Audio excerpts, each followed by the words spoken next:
ChemCom. Today I just wanted to make a quick little video. Today's a kind of a practice day, and I just wanted to walk through, it's a practice for these Lewis structures, and to show you a couple more examples of how to draw them.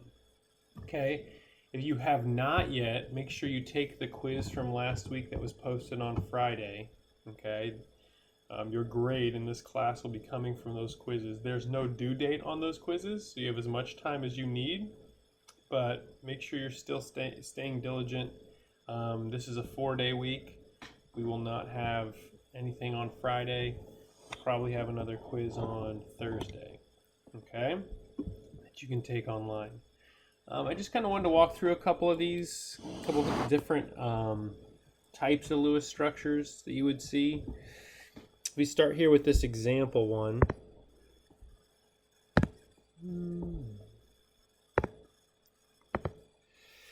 So we have NO3. Typically, like we said before, typically the first letter, the first element's going to go in the middle, and it's going to be surrounded by the other three elements, or the other elements, however many there are. In this case, there's 3.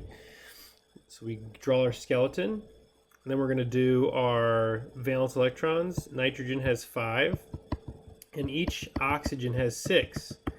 What you'll notice here, though, is this has a minus sign. What that means is it has an extra electron that's kind of in this molecule. Remember, electrons are negative, so if there's an extra electron, there will be a negative charge.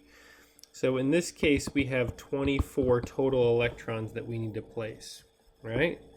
So 1, 2, 3, 4, 5, 6, 7, 8, 9, 10, 11, 12, 13, 14, 15, 16, 17, 18, 19, 20, 21, 22, 23, 24.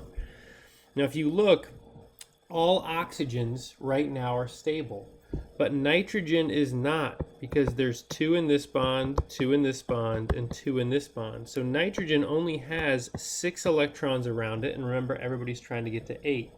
What this means is we need to make a double bond. So we're gonna, it doesn't matter which ones you erase. I'm gonna erase these 2 and move it into a double bond with nitrogen. So now this oxygen is stable, nitrogen is stable, and these 2 oxygens both have 8 too, so they're stable, okay? Anytime you have a shortage like that, you need to move into a double bond. If there's not a shortage, you don't need to do that, okay? So let's try a couple others. We got pH3, looks a lot like this one here. Remember, hydrogen only needs to make 1 bond, it only needs 2 electrons to be stable. So phosphorus has 5, and each hydrogen is worth 1 valence electron, which is a total of 8. 1, 2, 3, 4, 5, 6, and the last 2, 7 and 8, will go on this phosphorus right here. We won't put any more on the hydrogen because they only need 2 to be stable. So right now this phosphorus is stable and the hydrogens are stable. I'm going to jump over here. Number 7, I know it looks scary, but it's not. It's literally just a carbon in the middle, 2 hydrogens, and 2 chlorines. Okay, I'm going to let you guys complete that. Alright, if we scroll down here for sulfate, remember we have a -2, that means we're going to have to add 2 extra electrons. This number 8 here is a little more obscure because it's going to look like this. You're going to have 2 carbons and then the 2 hydrogens kind of bonded on each of those carbons. Okay, each carbon has 4. And then we have 4 from each hydrogen, which gives us a total of 12. Okay? 1, 2, 3, 4, 5, 6, 7, 8, 9, 10.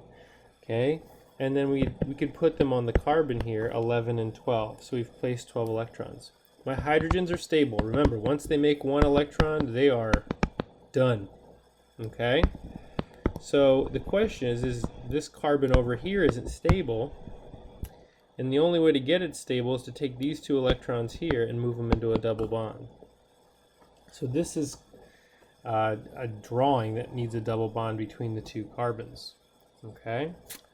And this one, number 12, you'll find is very similar to that, but just a little bit different. Okay? I think that should do it. Okay, your job today, your only job today, is just to complete this. Okay, just remember, if you see a negative charge, you need to add in extra electrons there, like you see in number 3 and number 9.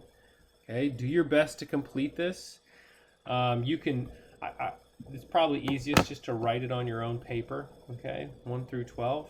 I don't think we already did, let's see, there's 13 here, we already did 3 of them. So you got 10 to do. See what you can come up with, do a good job, and we will see you tomorrow.